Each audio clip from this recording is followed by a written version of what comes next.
Unboxing ഇത് വലിയ സംഭവമാണ്. ഇത്രയും വലിയൊരു ഫോൺ എടുക്കാന്ന് പറഞ്ഞാൽ നാട്ടിൽ എൻ്റെ ബുള്ളറ്റിന് ഈ പ്രൈസ് ഉള്ളൂ ഏറെക്കുറെ. അപ്പോൾ ആ ഒരു വ്യത്യാസം ഉണ്ട് ഇതിന്.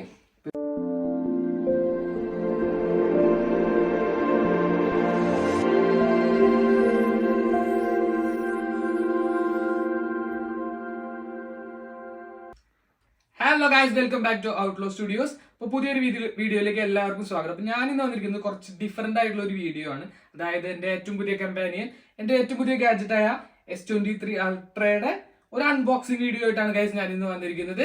ഇപ്പോൾ വീഡിയോയിലേക്ക് എല്ലാവർക്കും സ്വാഗതം. ഏറെക്കുറെ ഒരു 5-6 മാസത്തോളം കാത്തിരുന്ന് കിട്ടിയ മുതലാണ് ഇത്. അതായത് ഇപ്പോൾ എൻ്റെ വീട്ടിൽ 5 പേരാണുള്ളത് ഞങ്ങൾ. അപ്പം ഞങ്ങൾ 5 പേരിലും ബാക്കി 4 പേരൊക്കെ ഏറെക്കുറെ iPhone 14 പ്രോയും 13 പ്രോയും ഒക്കെ ആയിട്ട് സെറ്റ് ആയിട്ട് നടക്കാണ്.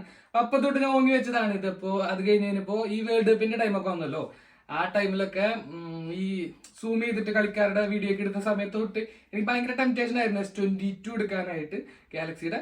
ബട്ട് ഞാൻ ഈ 23 വരാൻ വേണ്ടിയിട്ട് ഇങ്ങനെ കാത്തിരുന്നോണ്ടിരിക്കുന്നു. ഇപ്പൊ ഏറെക്കുറെ 5-6 മാസത്തോളമായി. ആ കാത്തിരിപ്പിന്റെ ഒരു ഇതാണ്. ഇപ്പോ എന്ന് പറയുന്നത് 512 GB റാമും 12 GB റോമും ഉള്ള മോഡലാണ്. ഏറെക്കുറെ സാംസങ്ങിന്റെ ഒഫീഷ്യൽ വെബ്സൈറ്റിൽ 1400 പൗണ്ട്സ് ആണ് ഇതിന് പറയുന്നത്.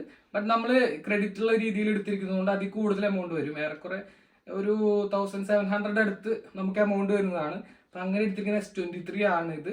ഒരുപാട് കാലത്തെ ആഗ്രഹമാണ്. അതുപോലെ തന്നെ UK എത്തി അന്നൊട്ട് ഇങ്ങനെ റിയൽമിയുടെ ഒരു ഫോണായിരുന്നു എൻ്റെ കയ്യിലുണ്ടായിരുന്നത്. സോ അന്നോട്ട് വീഡിയോയിലും അതിലൊക്കെ അതാണ് യൂസ് ചെയ്തുകൊണ്ടിരുന്നത്.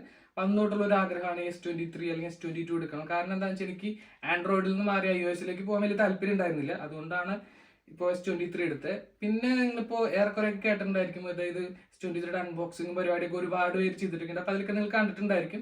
ക്യാമറ അതിനെ പറ്റിയിട്ടൊന്നും ഞാൻ ഡീറ്റെയിൽ ആയിട്ട് പറയുന്നില്ല. അതുപോലെ തന്നെ സൂമിങ് കപ്പാസിറ്റിനെ പറ്റിയിട്ടൊന്നും ഞാൻ ഡീറ്റെയിൽ ആയിട്ട് പറയുന്നില്ല. എല്ലാവർക്കും അറിയായിരിക്കുമല്ലോ, ക്യാമറയുടെ കാര്യത്തിലൊക്കെ ക്ലിയർ വിന്നർ എന്ന് പറഞ്ഞ് എല്ലാവരും പറയുന്നത് ഇപ്പോൾ ഈ S23നെ പറ്റിയിട്ട് തന്നെയാണ്. പിന്നെ എനിക്ക് ബേസിക് ആയിട്ട് തോന്നിയിട്ടുള്ളത്, അതായത് S22 നിന്ന് ഇതിന് വന്നിരിക്കുന്ന കുറച്ച് ചേഞ്ചസ് എന്ന് പറഞ്ഞു കഴിഞ്ഞാൽ ഇതിന്റെ ബാറ്ററി ലൈഫാണ്.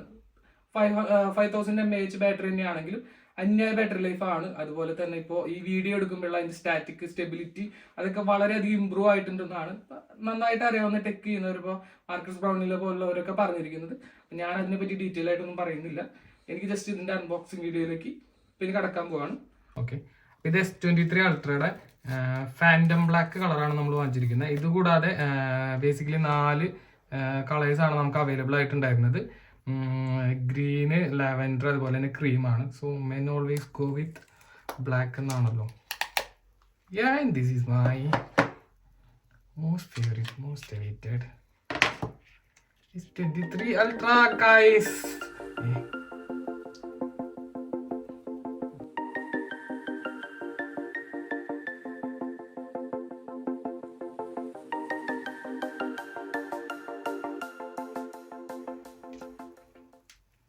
നമ്മളിത് ഓണാക്കി നോക്കാൻ പോവാണ്. ചാർജ് ഉണ്ടാവില്ല എന്ന് നമുക്ക് പ്രെഡിക്റ്റ് ചെയ്യാൻ പറ്റില്ല. നമുക്ക് ഇതിൻ്റെ കൂടെ അഡാപ്റ്റർ വേറെ ഒന്നും കിട്ടിയിട്ടില്ല. ഇത് മാത്രം തന്നെ കിട്ടിയിട്ടുള്ളൂ. ജസ്റ്റ് ഓൺ ചെയ്ത് നോക്കാൻ പോവാണേ.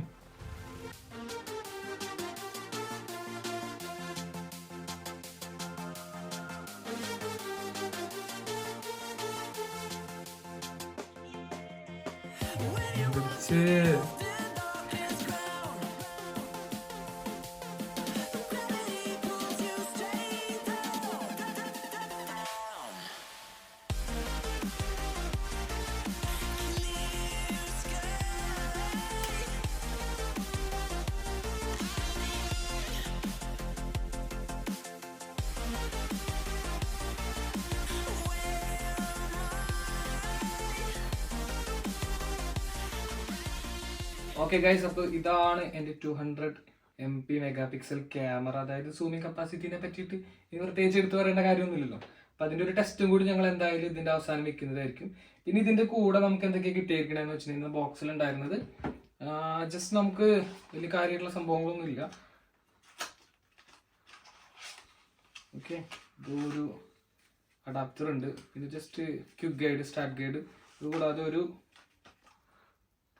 ഈ സിം ഇജക്ടർ ടൂളും ഉണ്ട്. 2 നാനോ സിംസ് എന്നാണ് കൊടുത്തിരിക്കുന്നത്. ഇത്രയേ ഉള്ളൂ. ഇത് കൂടാതെ വേറെ ഒന്നും നമുക്ക് കിട്ടിയിട്ടില്ല. ഈ കേബിൾ, ഡാറ്റ കേബിൾ മാത്രമാണ് കിട്ടിയിട്ടുള്ളൂ.